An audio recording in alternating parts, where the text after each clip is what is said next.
সবাইকে ধন্যবাদ। শুভ সকাল। তো আজকে আরও একটি বিষয়ে জনগণকে, ত্রিপুরাবাসীদেরকে কিছু মেসেজ দেওয়ার জন্য ফেসবুক পেজে এসেছিলাম। তো নির্বাচন যত এগিয়ে আসছে, প্রতিদ্বন্দ্বীদের তৎপরতা ততই বেড়ে চলছে। তো বেশ ভালো কথা, রাজনৈতিক দলের তৎপরতা হওয়ারই কথা, এটা তো চলতেই থাকবে। কিন্তু একটা বিষয় চিন্তা ভাবনীয় বিষয়, যে প্রতিদ্বন্দ্বীরা নির্বাচিত হওয়ার পরে কে কি করবেন তাদের কোনো নির্দিষ্ট স্ট্যান্ড পয়েন্ট নেই, আজ পর্যন্ত শুনিনি। তো নির্বাচনের পরে কি করবেন এই নির্দিষ্ট স্ট্যান্ড পয়েন্ট যদি না থাকে, তো জনগণের কি হবে, সেটা হচ্ছে আসল কথা।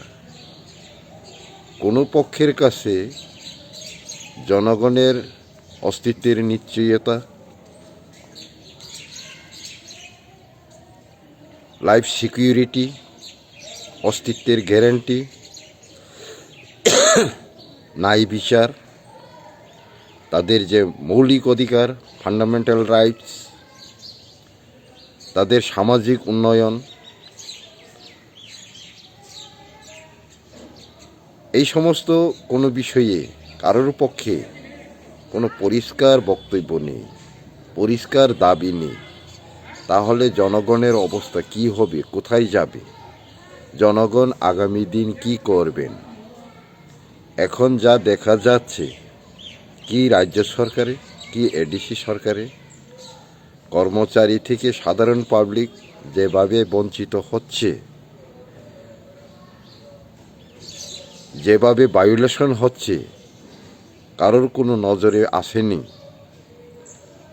তো এমনটাই যদি চলতে থাকে, জনগণের যে মান উন্নয়ন, জনগণের অস্তিত্বের বিষয়, নিরাপত্তার বিষয়, যে তাদের যে মৌলিক অধিকারের বিষয় কি হবে?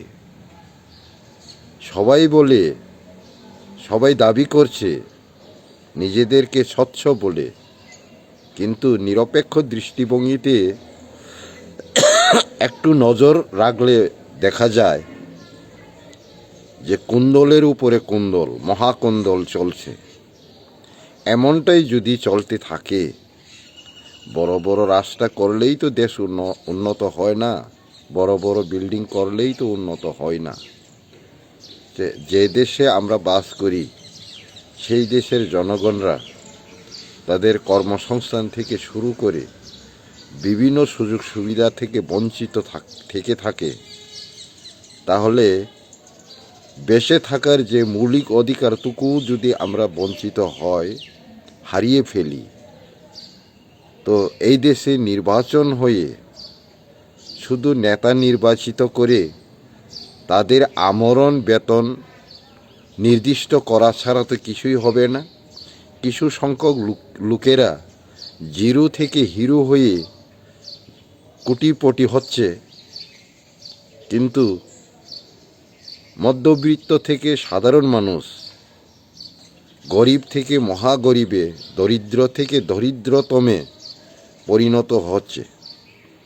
কাজেই আমি সকল জনগণের প্রতি একটা আবেদন রাখি, যে আমরাও একটা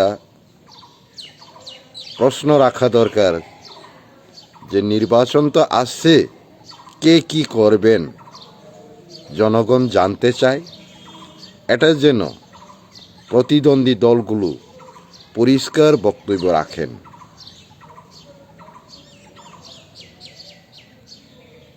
এটা না হলে আমাদের